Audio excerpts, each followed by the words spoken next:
two trains of thought here. I want to hit you with this. Okay. All right. So your kid gets home from school.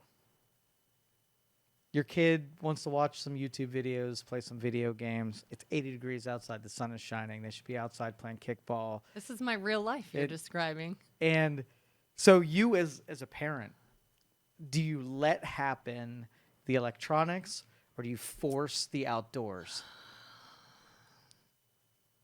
I face this every day, to be honest. I deep down want to force the outdoors. I don't want them inside on a beautiful day and especially because they're playing in the basement and just being a basement dweller on a gorgeous day.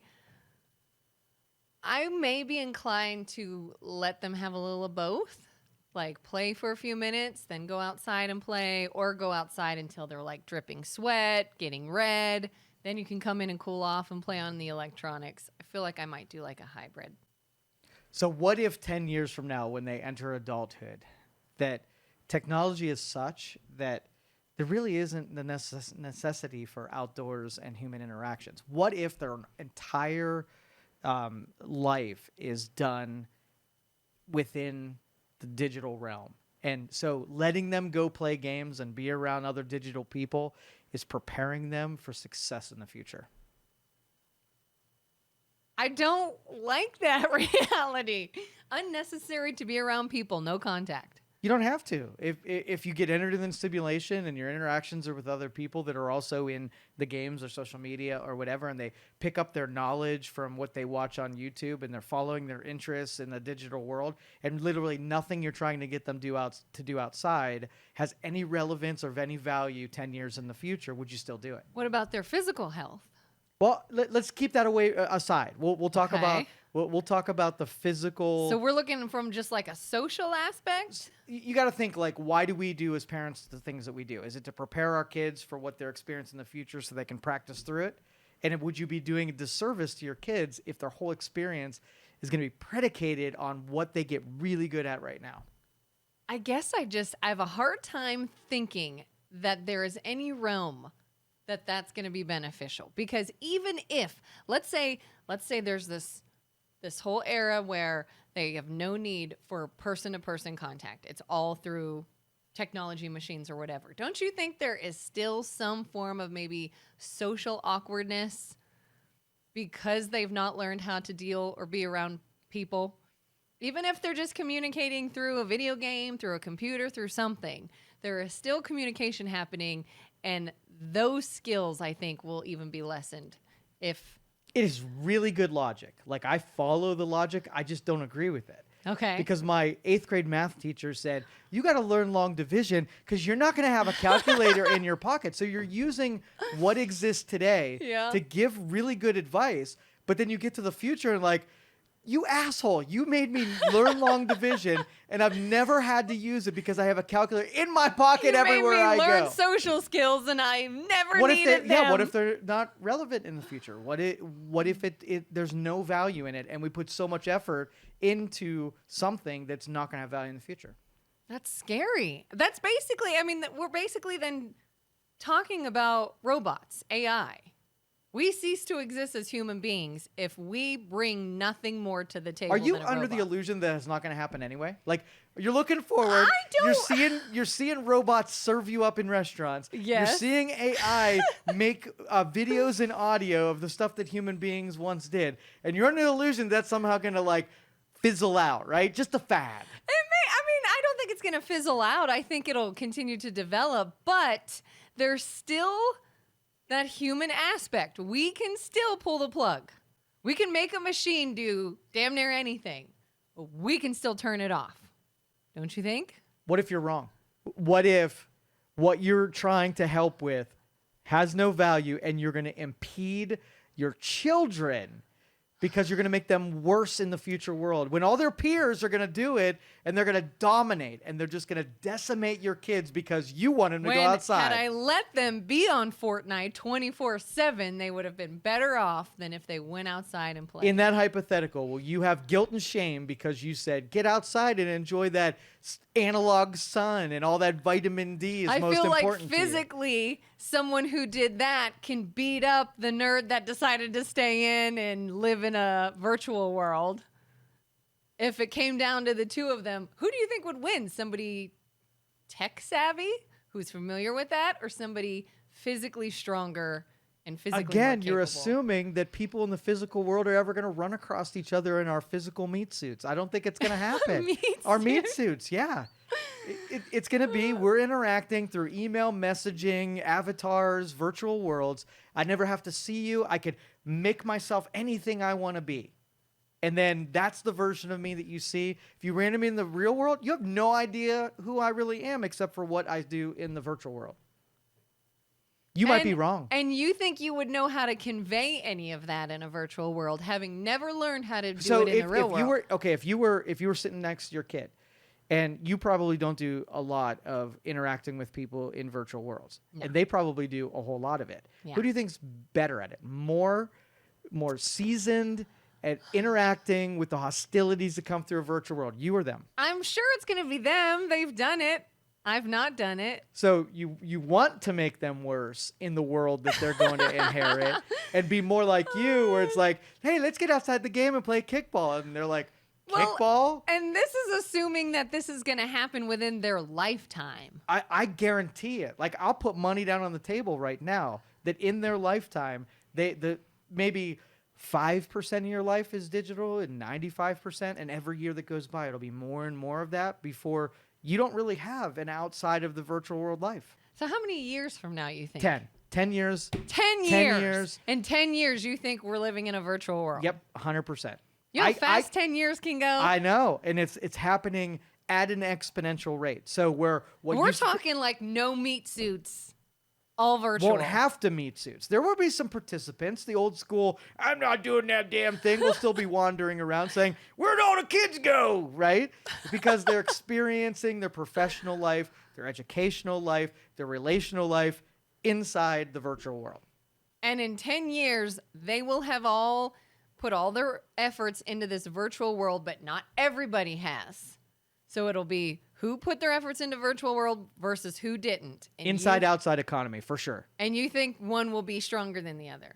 All right, let's talk about the math behind that. Which do you think will be stronger? The analog version where people are still slowly doing things through things that take lots of time to transpire, or the digital world where things happen in an instant? But here's the thing. The way you describe it, I feel like has bias on it. It's either instant or slow and unuseful.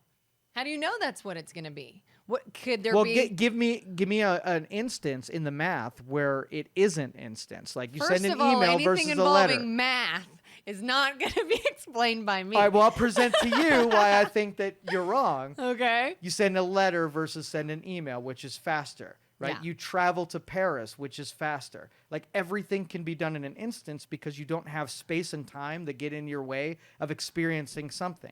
So you want an instant relationship or an instant money or instant communication. Like it's there. And with algorithms, they can even do anticipation math where it can present you something even before you realize that you needed it. Right? Mm-hmm. Maybe in a posh hotel. Right? They can assume that you wanted a bed turned down or a meal coming up, and they use some logic. And it's really nice to experience when it serves you well. It's like, oh, I didn't even know I needed that, but this is freaking great. The digital world can do that because there's much more data. You don't have to deal with physical atoms. It's all digital. The capabilities are just so much more there. What happens when the digital world is infiltrated with something? What happens if someone finds a way to insert, for lack of a better term, a virus, something that messes it up, something that shuts things down and makes things difficult, and there's no backup for them? There's the people that are in the physical world that have their physical health and their brains and their way of adapting are still around. They may not be affected by the ones who have put all their stock, their entire life, all their resources are in this digital realm, and something goes to hell. So 100% it will happen because anything that's ever existed has been exploited. Mm-hmm. But to assume that that digital world is just one of one versus one of millions, and we wouldn't just reinvent the preferred one anyhow. I think we're going to take preference to the digital world, and if somebody exploits it, which they will, and destroys it, we'll just reinvent the next planet to inhabit. So why couldn't you just have a hybrid of both, where we can live in this digital realm, but on the side we are still maintaining the physical as a backup plan? Or when this goes down, we still have skills to survive until the in next that one's 10 up. years, it's going to be that hybrid. And it's basically... But not, you said fully. Well, listen up. Listen up. So we're going to hybridize it, but we're going to take a preference. So we're still going to have Betamax and VHS, and we're going to decide which one we like better, which is more economical, which benefits us more. And if you decide that your physical appearance, right, is too hard to maintain. But in a computer world, you could do it once and it just follows you forever and it doesn't age and whatever. You're going to take a preference. So like maybe there's some people that like, dressing themselves up every day. There's other people like, thank God I never have to do that ever again, because now it just is in whatever I want it to be. Bitmoji. Exactly. You just make one. And so that's what will govern it, is that we're going to still have some analog preferences until we figure out that the other one is kind of better in what we can do with the time that we save and the expenses that we save. Right? And we're like, will I ever go back to that other thing if given the choice? And the answer is going to be no. It's going to be better in every single way. It's just a matter of our stubbornness allows us to choose the preference even against our principles of saying, we know going outside is better. There's something in us that says it's better. But the other one is better in a different way. And which one are we going to ultimately choose? How do you appease those? How do you appease the extroverts? How do you appease the people that thrive on human interaction? Not just like, everybody can kind of tolerate it for a little bit, but some people, probably you, would prefer not. You want to live in the AI and make everything simple. You don't have to go anywhere. You don't have to actually be around someone. But the people that are like, I want to have face-to-face. I want to be around other human beings and their energy, and I want to do things in person. How are you going to make them switch over? What benefit would you say they even have by doing it? I ask myself this question all the time, and I try to think of things that cannot be synthesized digitally. There are very, very few things that you can't make your biology respond to that's not real, but still does the same thing from your mind standpoint that you need from it. So if you don't think a computer system can give you that extroverted stimulus, you're dead wrong. There are very, very, very few things that digital can't be better at. I mean, they did start during COVID, the virtual meetups and the metaverse or whatever, where people were like going to parties through their headsets or whatnot. And it would be interesting to see. I've never tried anything like that, but I wonder if they get similar feelings like they were actually out with someone through simply just seeing other people's avatars. So the formula is sort of like the digital experience is not as good, right, as the human experience. But the downsides are almost nothing. So it's almost like the trade-off is that I'm not going to get the high highs from what it is, but I get to experience zero of the low lows. And that trade-off is civilization gets to suckiness, right? You kill off all the downsides, even if it means just minimizing the experience this much. How do you know there's no low lows? I've immersed myself in every world that there is, and I took from a very unbiased, just an objective viewpoint to kind of like, what is this thing? Okay, you have people talking, right? You have people remembering each other. You have people giving gifts exchange. Like if I gave you a physical gift in real person and you opened up a shirt, right? And you said, oh, this is really nice. Versus I gave you a digital gift where you opened it up and it was like currency in the world that you could buy something in the currency in the digital world. Like those are not the same, right? But so your low is like, it's a physical thing and maybe emotional connection. But do you think you could build up your tolerances so that you can accept a digital gift as if it were something cashmere sweater in person? I can bet that eventually it would mean the same thing to you given a long enough time.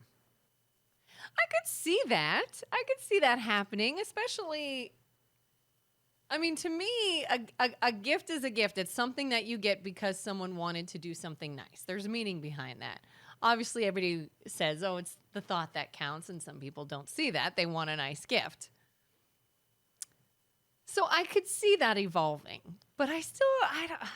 But if your cashmere shirt is important to you in the real world, the cashmere skin that you wear around in the digital world is the same thing if that's what's important to you. So you're saying like it could be like your avatar puts it on. and Does now the you same have thing. it. Like figuring out why you like the things that you do can be synthesized. Yeah. If it looks nice on you, it'll look nice on your avatar. Exactly. And you And have to same buy it once benefit. and it lasts forever. Like better in every way on like the downsides of everything. So if you are going to recreate the real life experiences in a virtual world, why not just have the real life experiences?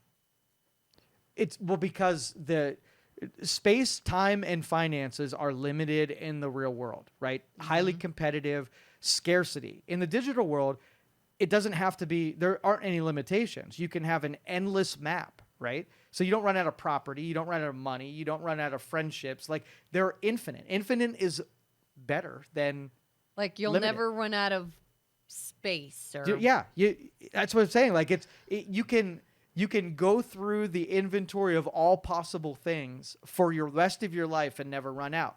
If you take like even early people, like you had limited options. You had to earn yourself into higher levels of experiences. In the digital world, like I want to go have the CEO experience. What is more likely? The CEO experience, being blessed with the CEO experience, or doing an emulation inside of the digital world? I could do that tomorrow. I want to be a bank robber. Which can I do? In the digital world, can I emulate and simulate, synthesize a bank robber, or doing it in the real life, which is much more hard? So at what point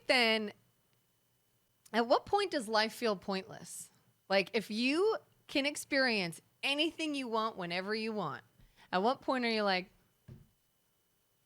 all right, now what? Like, does it become harder then to be stimulated and harder to find excitement and things you enjoy? Or do you eventually get to this thing where you're like, I'm bored. I've seen it all. I've done it all. Is this it? Let's end this. Like, when are you done? This is actually a good philosophical conversation that goes. I call it the vacationer's dilemma, right? Yeah. You go on a 10-day vacation, and on the first day it's sexy and everything's new, and by the fourth time you've gone to the beach and the sun's perfect in every way, and drinks all galore and food. There's a certain point where that stuff was cool as a reward and a pursuit. Yes. But if it's your everyday experience, you're like, I need more than this. I need challenge. So the philosophy is what really gives human beings purpose. What will people dive into and try to achieve? And so in a virtual world, because you can synthesize every world experience, if you need the challenge of doing something, they're infinite. They're not based on where you're going to say, hey, you know what, I'm going to make some concessions and I'm going to work in the same job for 50 years because I want that retirement and so that I can have grandkids and live the regular life, right? Mm-hmm. This way, if you have an inventory of all things, like, what am I going to do now? Like, I got bored with being X, right? There's 5,000 other choices that I can do this week and get the same kind of, mental stimulus. Which do you prefer, unlimited or do you like limited? And I think the next generation has a much shorter attention span. Yeah. So they're bored with the same thing more often. So having an infinite supply of possibilities, I think they're all about that. So you're saying you won't run out. You won't ever run out. You will constantly be able to be mentally stimulated. Forever. Excited about something forever. Forever.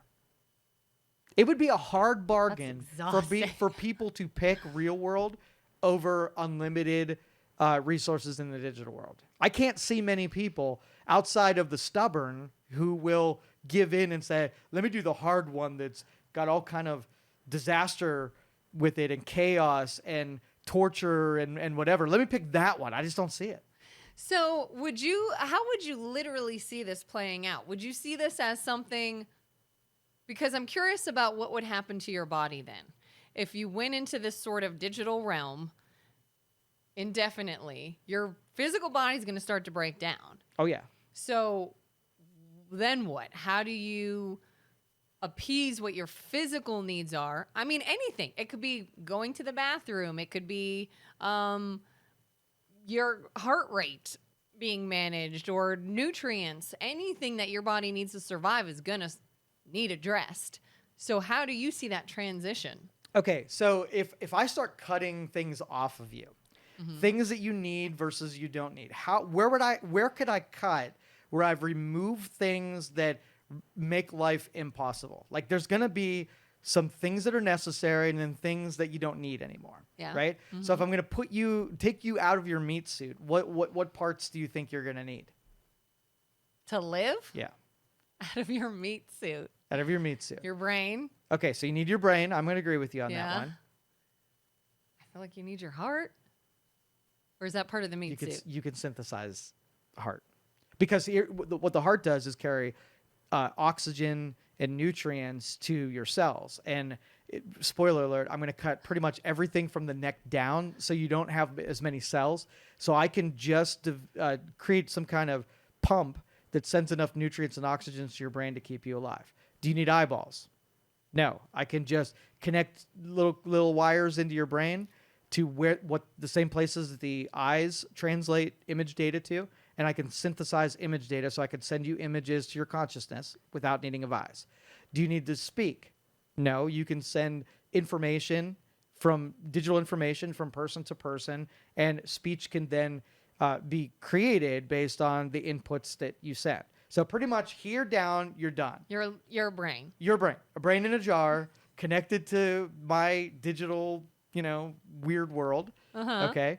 And Which, by the way, you needed someone with a physical body in the physical world to do this. you did to get it Yeah. started off, and then we can rely on the autonomous robots to build more of us, right? And you take away all of the failure components, like you're only a brain and you don't need vitamin D anymore because you don't have to synthesize that. Every chemical that the brain absolutely needs, we can make you live for like 700 years because nothing else is decaying. You're not getting cancers and whatever. So you could live probably 700 years. That's my guess. 700 years of infinite experience. Infinite experience, because the brain's not complicated. It really is easy to take care of. And if you're just sloshing around in the jar, But don't brains age? Don't brains need exercise, so to speak? for sure. And I the mean, I've even simulation heard physical movements help your brain. can be simulated. Can all be simulated. I blast at me if you don't agree, but there are very few things that I could come up with that make it impossible to do. And only we're using like our meat suit theories, right? And once we take the meat suit away, it's a different ball game. Like human interactions are no longer possible because you're a brain sloshing around in a jar anyhow. So now it's all just mental stimulation. You ever see those people who get like an extremity cut off and they have the phantom things, Yeah. right? That's your brain still participating in a thing that's not physically there anymore, but it still treats it like it's a real thing. It's convinced that it's still a right thing. Or even seeing past things. Like I've heard that most people can see their nose all the time. Like not just you purposely try to look at it, but it's always there. Your brain chooses to ignore it.